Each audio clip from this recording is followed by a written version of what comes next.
Okay po, load testing na po tayo sa TV ng ating portable solar generator. So, ang oras po ay 1:39 ng tanghali. So, on na natin tong inverter natin. Then, ito yung battery. So, hindi pa to tapos. Ipapackaging pa natin yan. So, close na natin. Check sa voltmeter. Then, isaksakan. And testing na natin yung TV natin.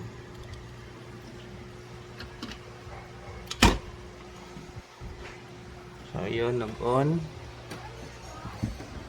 Kunin natin yung remote. Bale, ito yung specs ng TV namin. Yan. 43 inches. So, on na natin.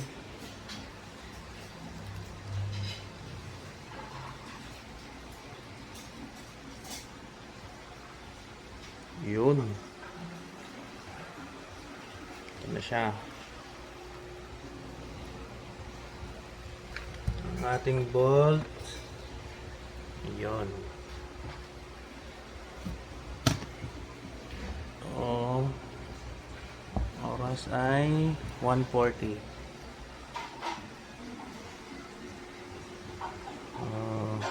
Pili muna tayo na mapapanood natin.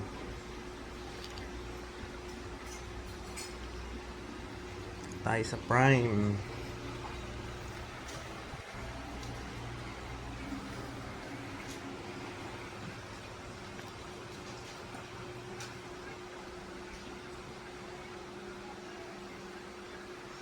Oh, maganda ang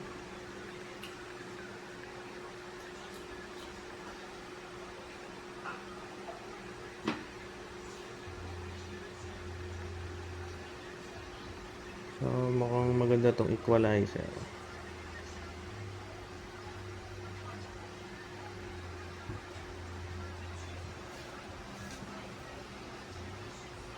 Ito nga pala. That weird year we spent in hospital.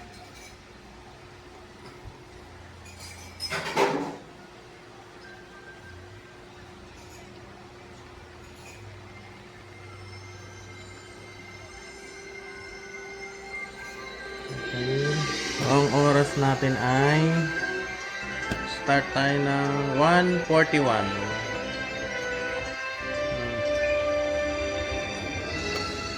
Ito yung aking flower horn na napakatapang.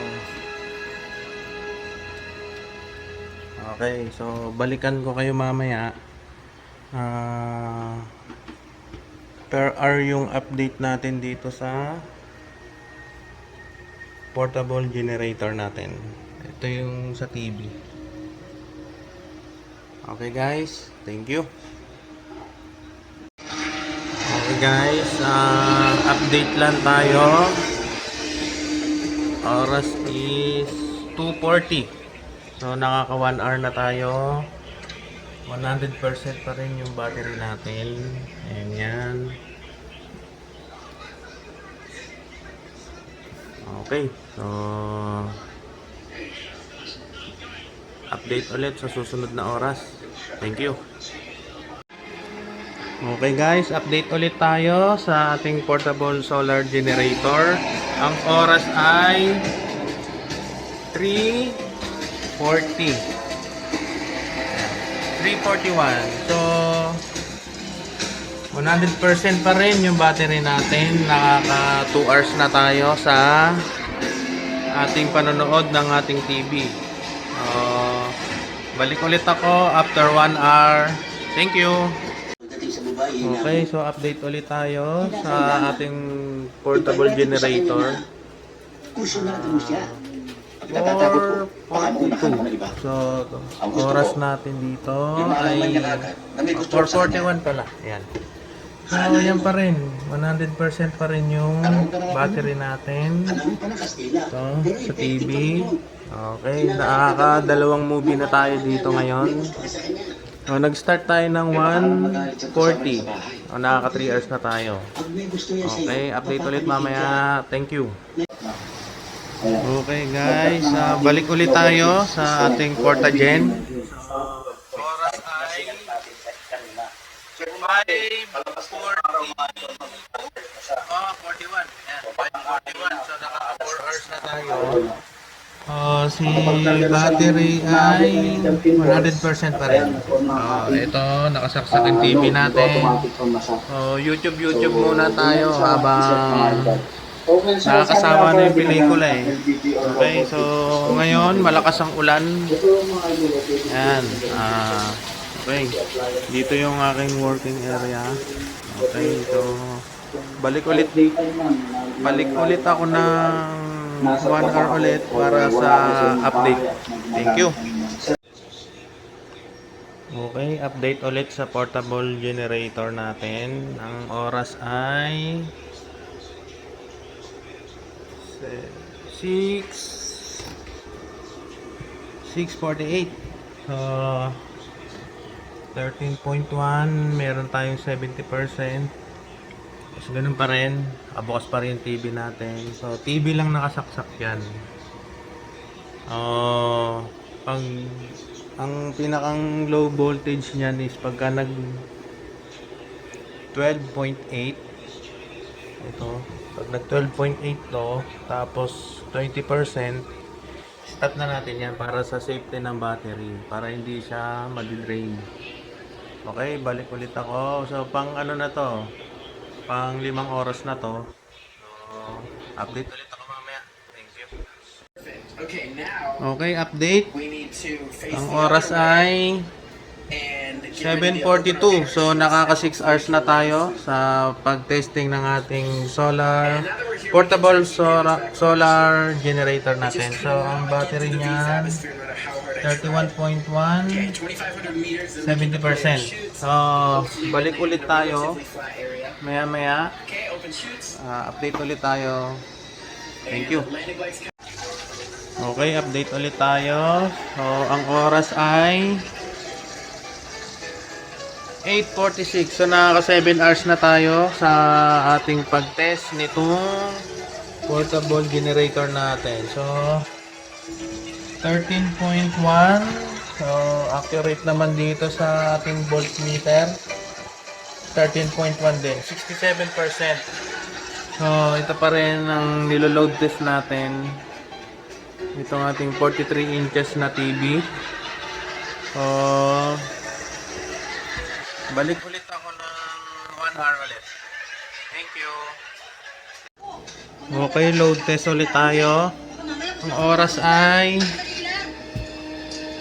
9:43. So nakaka 8 hours na tayo sa pag-test natin itong portable generator natin. 65%.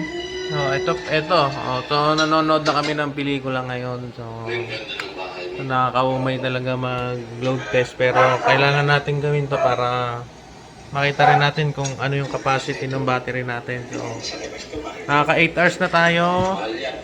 Balik ulit tayo ng 1 oras ulit. Thank you.